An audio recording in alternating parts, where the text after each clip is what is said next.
नमस्कार मंडळी, आज आपण अकलूज या ठिकाणी संत तुकाराम महाराज यांच्या रिंगण सोहळ्यासाठी उपस्थित होत आहोत। या ठिकाणी मोठ्या संख्येने भाविक भक्त वारकरी या ठिकाणी उपस्थित झालेले आहेत। आपण काही वारकऱ्यांच्या युवा वारकरी आपण ज्यांना म्हणतो, या युवा वारकऱ्यांची मुलाखत आपण या ठिकाणी घेणार आहोत। त्यांना आपण अनेक प्रश्न विचारणार आहोत आणि त्यांच्याकडून जाणून घेऊया की नक्की त्यांना वारीबद्दल काय वाटतं आणि काय वारीमध्ये त्यांना येण्यास प्रोत्साहन देतं। तर आपण आता त्यांच्यासोबत संवाद साधूया आपला कीर्तन रंगी या चॅनलच्या माध्यमातून। नमस्कार। रामकृष्ण हरी। कसं वाटतं तुम्हाला वारीला येऊन? आनंद वाटतो। प्रत्येक तरुण कार्यकर्त्याने वारीचा हा आनंद घेतलाच पाहिजे। लहान असो किंवा मोठा असो, प्रत्येकाला माऊली बोललं जातं। गेले 8 ते 9 दिवस तुम्ही संत तुकाराम महाराज या वारीसोबत प्रवास करत आहेत। या प्रवासात काय काय अनुभव आले तुम्हाला? कसं कसं या ठिकाणी प्रस्थान असतं आणि कसं कसं वारीचं नियोजन असतं? नियोजन एक नंबर असतं, काही कमी पडत नाही वारकऱ्यांसाठी। खाण्यापिण्याच्या व्यवस्था कशा असतात? एक नंबर, काही अडचण नाही। राहण्याची व्यवस्था, सगळे तंबू वगैरे ठोकले जातात। तुम्हाला काय वाटतं, तरुणांनी वारीमध्ये यायला पाहिजे की नाही? तरुणांनी 100% वारीमध्ये आलं पाहिजे।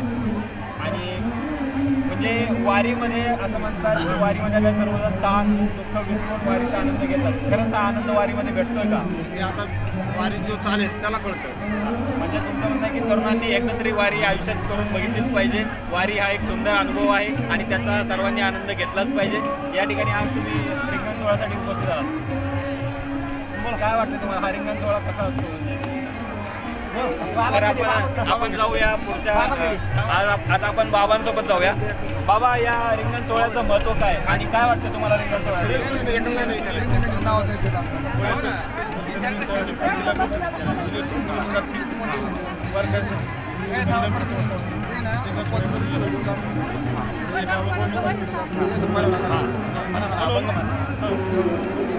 पंढरीची वारी आहे माझ्या घरी आणि कधी कधी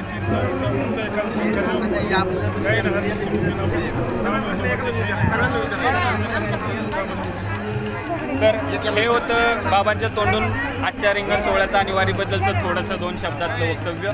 तर या ठिकाणी आजच्या या रिंगण सोहळ्यासाठी सर्व दिंड्या, सर्व संत तुकाराम महाराजांचा पालखी रथ या ठिकाणी थोड्याच वेळात उपस्थित होणार आहेत आणि आपण त्यांच्या माध्यमातून जाणून घेणारच आहोत।